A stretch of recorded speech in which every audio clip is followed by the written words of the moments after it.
Want to know what your dog is thinking? Have a challenging dog behavior you need help with? The Dish on Dogs is your source for all your canine questions. Improve your relationship with your dog and deepen your understanding of your furry friend. Right here on the Dish on Dogs. Welcome, everybody, to another episode of the Dish on Dogs podcast. I'm your host today, Jackie Bondanza. I'm the CEO of Houndstown USA, home to the happiest dogs on earth. I am here today with a very special guest, Savi Iyer. She is one of our franchisees who's going to be opening a location in Metuchen, New Jersey. So today I thought we could talk to Savi about her experience, her journey to becoming a Houndstown franchisee, get her insights into what she's kind of learned so far, and get an update on her opening date and her facility. So thanks for joining, Savi. Sure. Thanks for having me. So why don't we start out by just kind of, if you don't mind, sharing a little bit about your story, right? Your professional history, what you do as in a profession, and how did that lead you into having this crazy idea that you want to open a doggy daycare? Yeah. I'm a nurse, basically, and a nurse practitioner now. I think, like dealing with patients, different types of patients. So off late, in a family, when family comes to visit, it's always a dog is a part of the family now. Yeah. And a dog is therapeutic, the people look forward for having a dog. So, that gave me an idea pretty much, like that's a good profession to go into probably, Right. alternate to nursing. And also I saw the demand in the community with the dogs, how many people own them, and some people want to have them, but they don't have the time to take care of the dogs. So, I thought, opening something related to pets or pups will help them and the family also, and also the community as a whole. So, and then I started searching, like dog daycare, and then I realized I cannot do it myself. It's a lot. People need to really know what they're doing in this business, and I decided to go with a franchise. When I started searching, I have left Coco, my dog, with different franchises, but when I read about Houndstown, I know them already, the other ones, but Right. Houndstown, when I read, I was really impressed with Mike. His I thought he was very noble, his thoughts and his vision, and so that really started drawing me. And then once I get into something, I just keep on reading and reading and reading. I saw the videos, I saw all that, and it really, the charities you do as Houndstown, just not the business aspect of it, it's multi-aspect. I liked it. I like the idea of the pack mentality and how you keep them. So that drew me into this franchise, and then I finally made that call. And and then that's how I spoke with Rob, and then it just took from there. And then I spoke to Jackie, and then Jackie decided to give me the franchise. It's interesting because we have so many people come in from so many different professions, right? And Right. I actually didn't remember that. I know you're a nurse, but I didn't remember the aspect of you were kind of seeing how families were coming in, and the dog was part of the family, and that sparked your idea. Yes, definitely. When I saw how happy the family members were, and people owning multiple dogs and telling me, oh, they are more company than my family to me, and it means a lot to me. So I felt it was, dogs have become an integral part of our lives. Yeah. They're more than family even. So I just thought, so it's a service to the dogs, service to the family, and also service to the community. Yep. So And a we're great business model. I'm sorry, it's a great business model too. So Yes. So it's kind of a combination of things that drew you to Right. this. Yeah. So and you're looking to kind of change your day to day, right? So you're gonna, when your store opens, you're going to move out of being a nurse practitioner and move into being an owner operator, right? So you're going to be in the store Yeah. a lot. At least definitely for the initial part, Right. I would definitely, like to be involved in day-to-day operations. But I think down the line, also empowering my staff to, make it and maybe open couple of more locations. Right. Yeah. Right.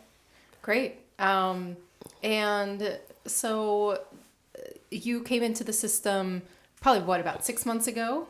6-7 months ago? Yeah, so I called like fall of last year. I just started calling, but I think signing the franchise was in April.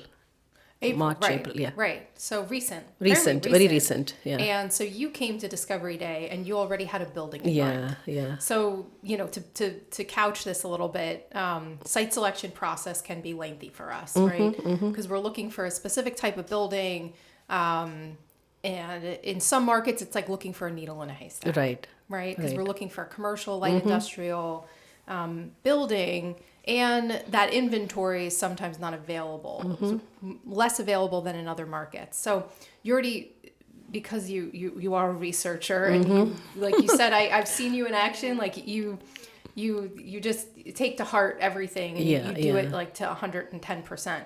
So you had already done a ton of research in your Right. market. So you came to Discovery Day with this building in mind, right? And then after you signed the franchise agreement, I think it was like that week we were out there Yeah. looking at the building. Yeah, no, even before we signed, actually, Mike was nice enough to come over and to see, which I really appreciate, even before we could sign, he said he'll come and look at it. So that was huge for me, that was like, okay, that's it. I am going with them no matter what. Yeah, so that was nice. He came and saw the building. He said it was perfect. And then we signed the agreement, actually. Okay. Yeah. Right. I forgot Yeah, about that yeah, part. yeah, And so that obviously really helps speed up your process. absolutely. So then we could get you kind of right into construction, which I know takes a while, right? Yes. That's another challenging part of this process. Can you talk a little bit about that? And don't be shy to share the challenges Yeah. as well. But now you have a different perspective on it because you're getting through it and you're getting closer to opening. Yeah, so when we came in, I think, your construction person was actually, gone, and it was a new company Right. which came. And I'm totally new to this whole construction, business. But initially there was some challenges because it was a new company. We are new, they are new. Yeah. And I think we were the first store. I mean, they wanted to impress also, definitely. But I think the communication and, we weren't very clear with what was set in front of us, the guidelines, what was the time frame. So slowly, I mean, we had to go back and forth. Yeah. But then once things calmed down a little bit, and then I spoke with you, and then you helped in the middle, so then it became a little smoother. Yeah. And now we are the best of friends. Me and Banyan, and John, yeah. John and and Brian, who's doing my supervision, on-site supervision. Okay. Brian from Banyan. So Okay. yeah, we get along really well, and they are doing a very good job. And so Banyan is our construction management company. You also chose them to be your contractor. Right. I finally chose them because they gave me a good price over the other people. So we chose them, and they did everything. I mean, the design was awesome, I think. I think Mike came and approved the design. Yeah. I was so surprised to see, because we had a huge lobby. The older place had a huge lobby. But when I came and they showed me the floor plan, it was like the lobby was converted into a lobby, a grooming room, and a puppy room, Right. and still looked big. Right. So that was really awesome. And and then Banyan gave us the drawings. So with the permit, we had to go to the township. That was a little, but the township, honestly, my township is pretty good. They didn't Yeah. give me too much trouble at all. And then once the drawings were approved, we waited for the construction, the blueprint, Architectural drawings, yeah. and then then once that was approved, they started build out. They told me they'll do it like next week, and they started next week. So it was like that. Yeah. Great. And you're probably, I would say, 70% done with build out now? Yeah, I think today I called him. He said, we are getting there, all the plaster and all that painting. So they told me like October 1st week, they should be giving me the keys. So I'm hoping. And so what will that be? About 6 weeks for you? 8 weeks? Yeah. 6 to 8 weeks max. Okay. Yeah. Great. Yeah. Great. And so now that you're getting through the process, right, and you see a light at the end of the tunnel, and you've got a potential opening date, you're now here at initial training. Yes. This is now day 3 of initial training. what is your kind of perspective now as you get closer to opening, and you've had some of the training and you have some time to look back on the process? It's funny because before I came for the training, my concept of dog daycare was different. Yeah. That's the honest thing, like I knew, okay, there is going to be daycare dogs, there's going to be boarding dogs, but I did not know that there is a process, like how you get the dogs in, how you evaluate them. The real action takes place in the back, how you take them in, how you put the dogs in, how you take them out. I mean, everything is like so channelized and there's a process. Yeah. So now I'm like, oh, this is how it is, when you go to a daycare. So I think this is a very important, the training, and the presentations were awesome. Like in the morning, we have presentations, I think, which are really very informative. And the afternoon is the practical sessions. Yeah. And so the dogs which come in are awesome. You just want to cuddle them, but you cannot. Right. Not too much. So it's really very, very, I think this is very crucial to anybody who really wants to know how it is to run a daycare on a daily basis. I think this training is definitely useful. Yeah. Good. And so talk a little bit about your community. You're opening in Metuchen, New Jersey, which is a really populated area of New Jersey. Kind of fits our profile, right? Highly densely populated area. There's a lot of people that work dual income households. They're commuting to the city or other areas of New Jersey. So why did you find it important to open a pet care facility there? And what is some of the initial response been from the community? So the main reason I wanted to open in, like the Metuchen, Central Jersey is we don't have we do have dog daycares and boarding, but I thought Houndstown will, give more benefit, to the community. And so I just also, again, as you said, densely populated, so which also directly proportional to the number of dogs we have. Right. A huge, because during COVID, I would say everybody had a dog literally. So I thought it's a great market. Yeah. It's been a very, very good reception because people are like just waiting for us to open, keep asking. And I also think that it's, like I'm probably the only brown girl to open this, something different, because usually, like when people from Asia, they're a little scared of dogs. But not everyone, but most of them are. Yeah. But I was born and raised with a dog in India. So, I know how to handle, and I'm an animal lover myself. So, so I thought it'll be something different. People can look at, when she can do it, I'm sure somebody else can do it, So I thought, that's an interesting point. I know we talked about this on Monday when we kind of opened our training, and we asked, a big part of our business is being honesty is the root of what we do for our customers, but also the relationship between us and our franchisees. And so we open up the training by always asking people to be honest about your fears, about what you're nervous about, and also about what you're excited about. And you had shared that you were it was on your minds that there's this stereotype out there that Indian people are afraid of dogs. Right, and you were a little nervous about how the community was going to view you. Right. How is that going to affect your business? And I thought that was a really powerful statement to be aware of and also to share. Right. Yeah, so I, can imagine coming into this as a minority. Right. That there are different challenges that other people kind of don't have to face in their everyday life. That is true. So, how do you plan on kind of breaking that stereotype, which I know you can do, and I'm really excited for you. Yeah, I think that people have a great tendency or an amazing ability to read people.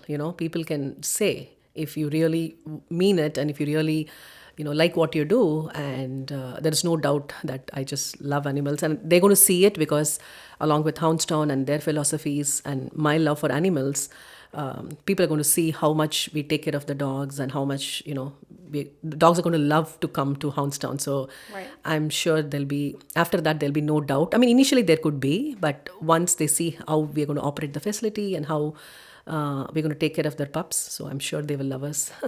And Coco, your dog, has helped teach you that, right? Oh yes, oh yeah, Coco just By the time we were talking, like before you came on, I remember you saying like, Coco's probably the most important member of your family over Absolutely. your kids. Hopefully Yes. your kids aren't Oh, watching yes. this. Coco's my baby. Oh, that's funny.